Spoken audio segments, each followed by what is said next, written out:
Good morning students. Good morning teacher. आप सब कैसे हैं? हम सब अच्छे हैं।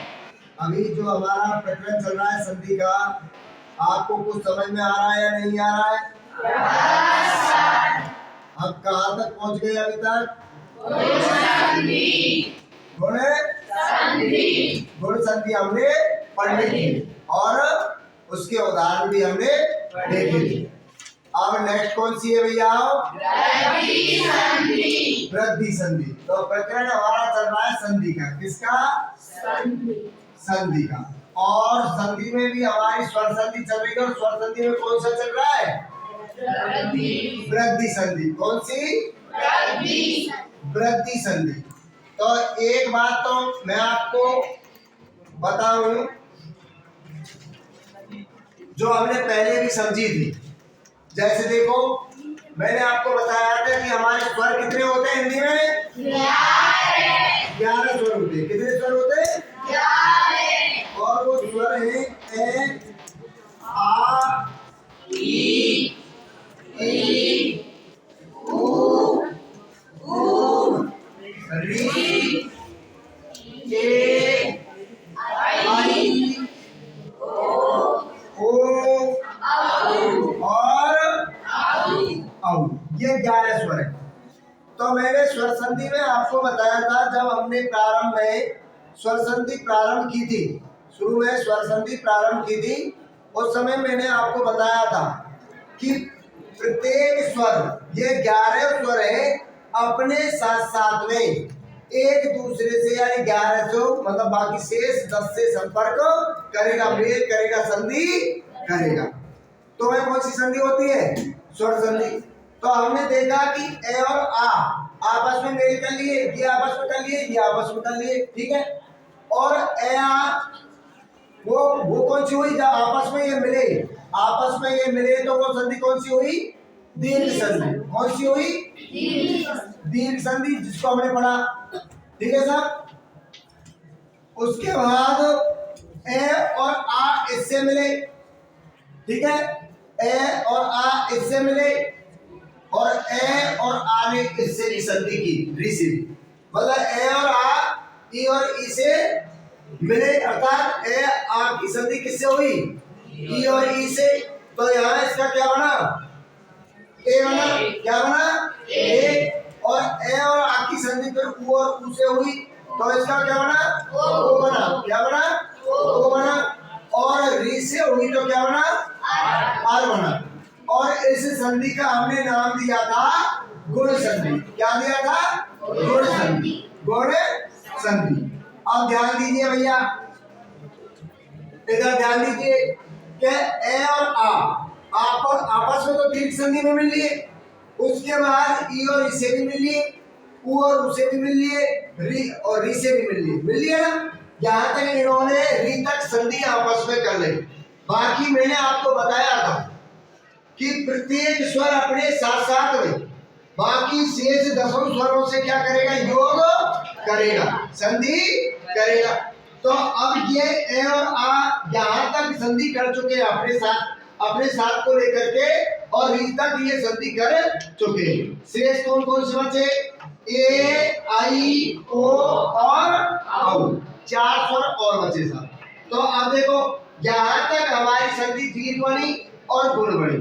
तो अभी तो कौन जा रहे हैं? अभी संधि कौन किससे हो रही है? मतलब ए और आ से ही हो रही है आगे। मेरा कहने का अर्थ यह है कि जो प्रथम वर्ण है, मतलब प्रथम पद का अंतिम वर्ण है, वो इनमें से ही आ रहा है। अभी तो इनमें से नहीं आ सकता। बाकी देख, यहाँ तक तो आ सकता है, क्योंकि दीर्घ संधि में ई और ई आ सके, ऊ और ऊ आ सके। मतलब दीर्घ संधि में अगर यहाँ ई आएगी तो यहाँ भी ई आएगी, ठीक है। यहाँ ऊ आएगा तो यहाँ भी ऊ आएगा, और यहाँ ए आएगा तो यहाँ भी ए आ, इनमें से ही आएगा, इनमें से ही, ठीक है। तो ये सजातीय स्वर आएंगे यहाँ पर। लेकिन ए और आ अभी तो यहाँ पर दीर्घ में भी आए, ए और आई आ रहे, और गुण संधि में ए और आई ही आ रहे, इनमें से कोई स्वर नहीं आ रहा है। अगला देखो, तो अब मतलब क्या है कि ए और आ से शुरुआत की 3 संधि जो है, सबसे समझने वाली बात यह है कि तीन संधि में दीर्घ, गुण और वृद्धि में तीनों में ये फर्स्ट में तो ए और आई आ रहे। भाई दीर्घ संधि में जरूर ये आ जाएंगे, लेकिन सजा दिए ही पाएंगे। बाकी ए और आई आ रहे, बाकी शेष दो संधि स्वर संधि में जोड़ने, बाकी शेष में अगर प्रथम पढ़ना आएगा तो ई और इनमें से आ सकता है दोनों में, तो उसको हम आगे समझेंगे। तो ध्यान दीजिए कि हमारा जो ए और आ जहां तक मिला था वहां तक कौन सी संधि बनी? गुण संधि। अब बचा क्या शेष? ए आई ओ औ। अब सुनो, अब देखो परिभाषा किस प्रकार से बनती है, परिभाषा किस प्रकार से उसको याद रखा जा सकता है। ये चीजें समझने वाली चीजें, इनको रटा नहीं जाता है। रटने से क्या है, कुछ समय के लिए वो हमारे माइंड में रहती है, उसके बाद में निकल जाती है। और अगर आप चीजों को गहराई से समझेंगे, आप अच्छे से समझने का प्रयास करेंगे, एक एक चीज को खोल खोल के पढ़ेंगे कि ये आई तो क्यों आई, तो ऑटोमेटिकली वो चीजें समझती आ जाती है। अब देखो परिभाषा हम याद करते हैं, परिभाषा में हम रटने का प्रयास करते हैं, हर चीज में ऐसे या की परिभाषा ये है या की परिभाषा ये नहीं। अब देखो वृद्धि संधि लिख रहे हैं हम, वृद्धि संधि की परिभाषा ऑटोमेटिक बनती है कि नहीं बनती? कैसे बनती है देखो।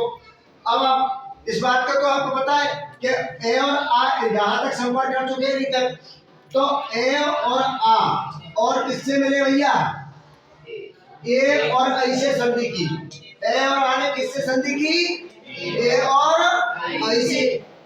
ए और आ ने किससे संधि की? ए और आई से। तो इनके दोनों के संधि करने पर जो वर्ण उत्पन्न हुआ वो कौन सा हुआ? आई। कौन सा हुआ? आई। फिर यहां तक हो गए सब, बचे दो ओ और, तो अब ए और आ ने इनसे भी संधि की। भाई मैंने आपको बताया कि प्रत्येक स्वर अपने साथ साथ बाकी शेष 10 स्वरों से मिलेगा, तो ए और आ आपसे भी मिल लिए, बाकी शेष 10 से तो मिल रहा था। तो अब देखो ए और आ ए और आई से मिले तो क्या बना? आई। और फिर उसके बाद में बचे दो ओ और औ, तो ए और आ ओ और औ से मिले तो क्या बना? औ। अर्थात समझने वाली बात यह है कि ये इनकी मात्रा एक थी यहाँ पर और यहाँ पर दो है गई, बढ़ गई। क्या है गई? बढ़ गई, एक मात्रा बढ़ा गई। तो बढ़ने का मतलब होती है वृद्धि है गई। क्या है गई? वृद्धि हुई। क्या हो गई? वृद्धि। यहाँ पर मात्रा एक एक थी इनके पास, लेकिन यहाँ पर क्या है? मात्रा बढ़ गई है। क्या कर गई है? बढ़ गई है। तो ये वृद्धि हुई ना, तो इसके लिए इस संधि का नाम रख दिया वृद्धि संधि। कौन सी संधि? वृद्धि संधि। अब सुनो साहब, परिभाषा कैसे बनी सर? परिभाषा ऐसे बनी कि अब वृद्धि संधि की परिभाषा देखेंगे यहाँ पे कैसे बनी कि जब वृद्धि संधि, देखो जब ए या आ, क्या ए या आ, यही तो मिल रहे हैं भाई। कौन से? तो जब ए या आ के बाद, जब ए या आ के बाद, मतलब ए आ के बाद मतलब या तो यहाँ पे ए आएगा या यहाँ पर आएगा, प्लस यानी बाद, ए या आ के बाद, यानी प्रथम पद का अंतिम वर्ण ए या आ होगा और इसके बाद द्वितीय पद का प्रथम वर्ण इनमें से आएगा। जब ए या आ के बाद ए या आई, ए या आई अथवा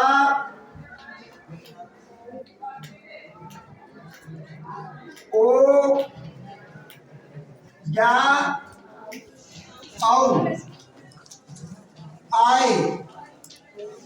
आए, मतलब जब ए या आ के बाद, जब ए या आ के बाद इनमें से किसी के बाद ए क्या ए या आई आए तो क्या बन जाता है? आई। और ओ और औ आया तो क्या बन जाता है? औ। तो देखो जब ए या आ के बाद ए या आई अथवा ओ या औ आए तो ए या आई का ए या आई का आई बन जाता है, आई बन जाता है तथा ओ या औ का ओ या औ का क्या बन जाता है? ओ या औ का क्या बन जाता है? औ बन जाता है, औ बन जाता है। वह कौन सी संधि होती है? वह वृद्धि संधि होती है। अब देखो जैसे भैया देखो ध्यान दो इधर, बात नहीं समझने का प्रयास करो। जैसे देखो अब देखो इसी से बन गया है ना, इसी से परिभाषा बन गई। तो देखो कैसे आता है कि यहाँ पर ए भी आ सकता है, प्लस में यहाँ पर क्या आ सकता है? ए आ सकता है, यहाँ पर ए आ सकता है, तो इधर में आई और आ प्लस ए और आ प्लस आई, सब कंडीशन में और क्या बनेगा? आई ही बनेगा। क्या बनेगा? आई ही बनेगा, आई ही बनेगा। क्या बनेगा भैया? आई। ए या ए आ जा तो भी आई बनेगा, ए या आई आ जा तो भी आई बनेगा, आ या ए आ जा तो भी ए आई बनेगा, और आ प्लस ए आई भी आ जाए तो भी क्या बनेगा? आई। उसी प्रकार ओ सॉरी ए प्लस ओ आ जा, ए प्लस ओ आ जा, आ प्लस ओ आ जा और आ प्लस औ आ जा। इन सभी कंडीशनों में और क्या बनेगा भैया? औ ही बनेगा। क्या बनेगा? औ ही बनेगा, औ ही बनेगा।